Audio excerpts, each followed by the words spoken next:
अभी हम संक्षिप्त आरती करेंगे।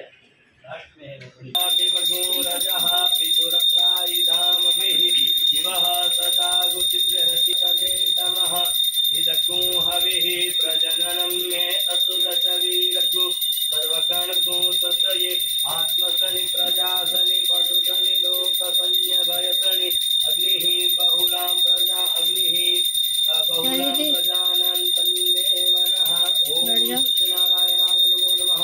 कर्पूरपूरेण मनोहरेण सुवर्णपात्रां जलसंस्थितेन प्रदेशवासा प्रसंगतेन निराजनं ते जगदीशपूर्वे मङ्गलं भगवान् विष्णुर्मङ्गलं गुरुर्द्वयः मङ्गलं पुण्डरीकाक्षो मङ्गलायतनो हरि सर्वमङ्गलमाङ्गल्ये शिवे सर्वार्थसाधिके शरण्ये त्र्यम्बके गौरी नारायणी नमोस्तुते नारायणी नमोस्तुते। जलेन शीतलीकरणं मय्यानि कानि च पापानि जन्मान्तरभूतानि च तानि सर्वाणि नश्यन्तु प्रदक्षिणा पदे पदे पुष्पैः देवाभिवन्दनं